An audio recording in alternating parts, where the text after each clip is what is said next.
oír la palabra, pues no se puede decir. Bueno, esa es la pregunta del millón que está en la cabeza de estos personajes.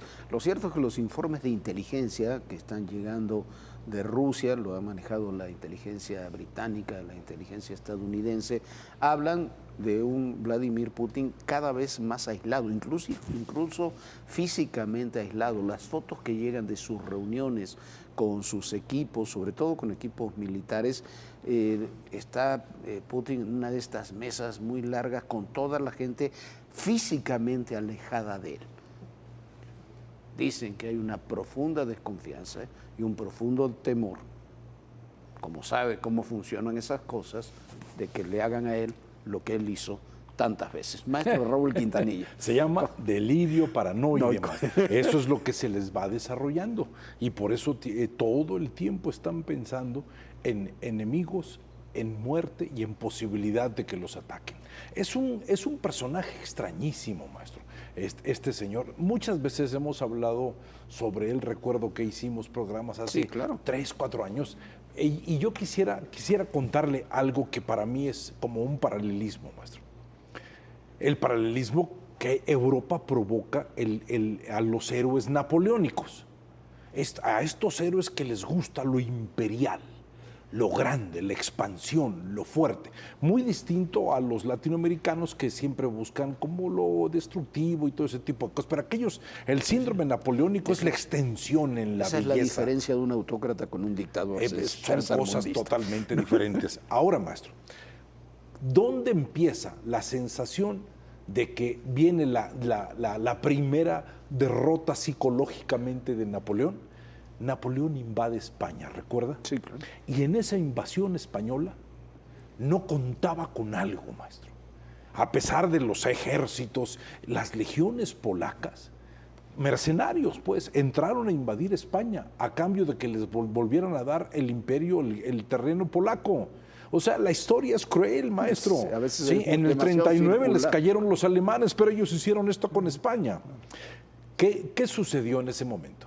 Napoleón no contaba con el campesino asturiano con su cuchillo, el andaluz de esa zona con sus arcabuces, los artesanos catalanes, el sitio de Zaragoza. Ahí está la clave, maestro.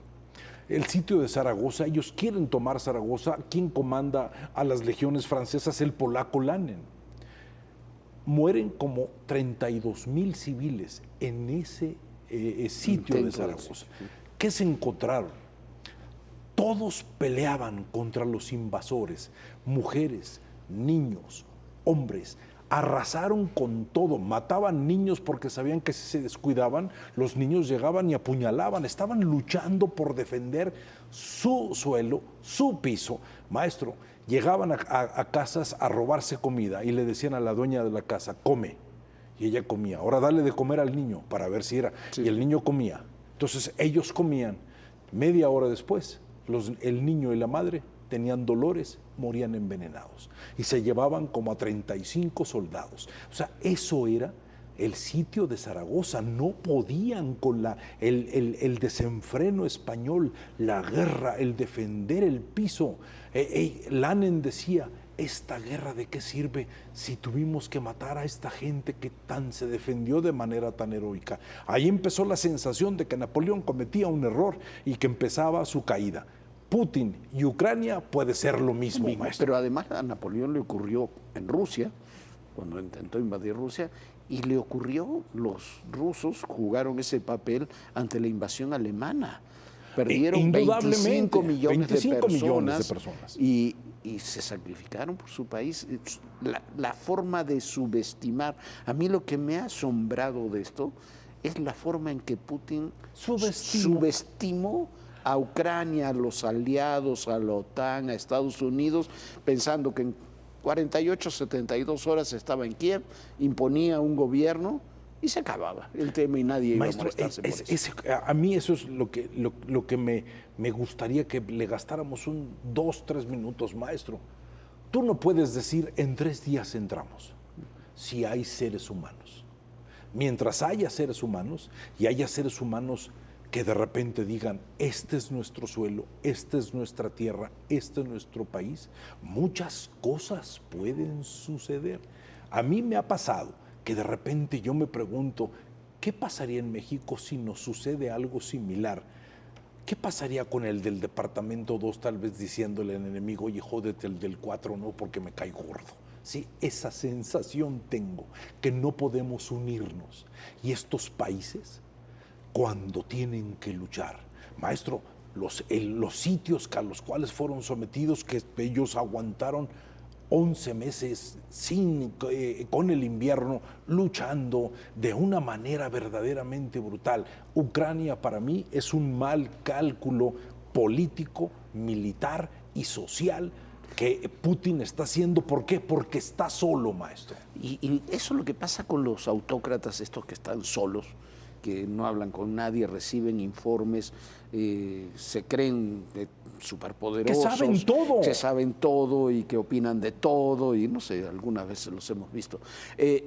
Estos personajes deciden mal porque al final, pensando que saben todo, no conocen nada. Recuerdo, también me recuerda un episodio que no deja de ser similar, cuando el general Galtieri invade por Argentina las Malvinas, pensando convencido de que Estados Unidos va a apoyar a Argentina, a la dictadura militar argentina, en lugar de a sus socios de toda la vida, que son los británicos. Ajá. Evidentemente fue un fracaso brutal y terminó con su caída. Esto puede terminar con la caída de Putin. Maestro, vea, ¿usted cree que la gente que le está dando las informaciones a Putin tiene un gran nivel? Putin está enfrentando la soledad del funcionario mediocre, Claro. de los funcionarios que ellos escogen para sentirse a salvo. Ellos colocan a gente que es mucho menos inteligente que ellos, cuando el espíritu del líder es rodearse de gente que es superior a ellos en ese campo. Claro. Por eso está a distancia, porque recuerda los venenos de la época zarista, ¿sí? Yo recuerdo las uniones que hacían los grandes líderes europeos como Napoleón y Alejandro I, de donde viene todo este mundo zarista y todo este espíritu de Putin. Vea los aliados de Napoleón, Fouquet y Talleyrand, ¿qué hicieron? Traicionarse entre ellos. Putin está sintiendo lo que significa el tener que ponerse a distancia, el no sentirse absolutamente seguro. Y las sanciones económicas castigan a la sociedad civil, pero imagínese una sociedad rusa que estaba teniendo inestabilidad, que de repente a la cual le quitas todo, porque el sistema económico de Putin es un sistema económico absolutamente fallido para una sociedad. Claro, y que con las sanciones sanciones económicas el país se derrumba.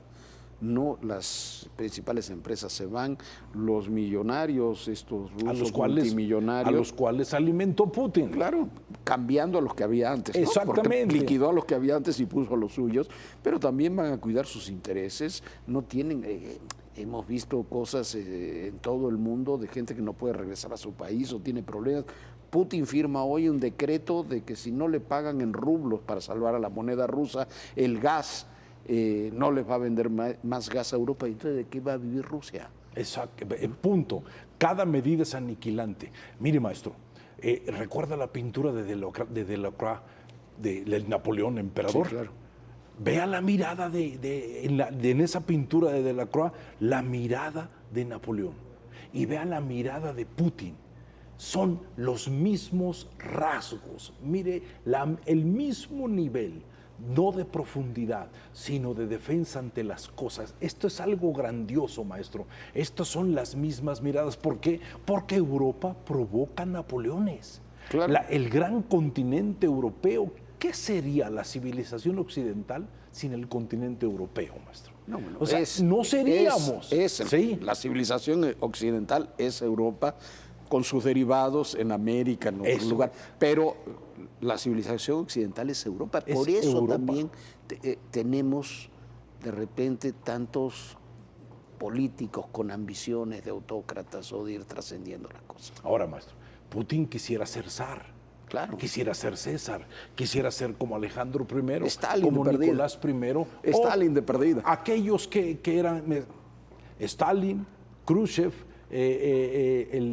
los últimos, Brezhnev, Andropov. eso, Brezhnev que le tocaron, porque el Boris Yeltsin que le tocó tuvo un momento heroico para defender a Gorbachev, ¿sí? Sí, para defender la democracia. Pero después vino un derrumbe de carácter psicológico, su carácter no resistió, es un hombre que se perdió en el alcoholismo, un hombre y dejó absolutamente el poder manejado en seres cercanos, y uno ser muy cercano era Vladimir Putin, que había traicionado a todos. Su lenguaje fue la traición, está traicionando los pactos que hizo con Europa, porque así está en su código genético. Claro. En el código genético de los grandes autócratas europeos está: firmas el pacto y está la traición.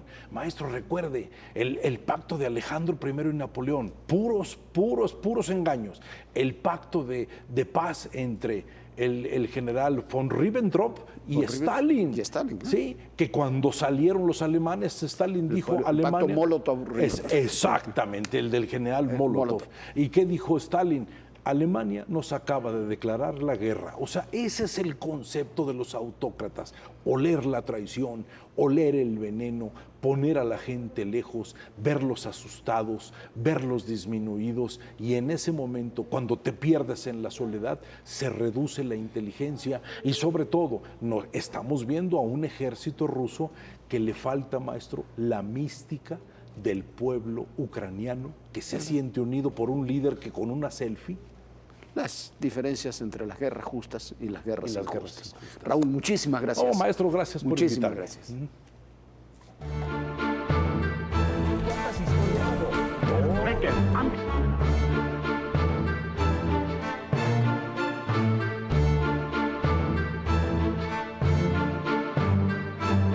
los niños de oír la palabra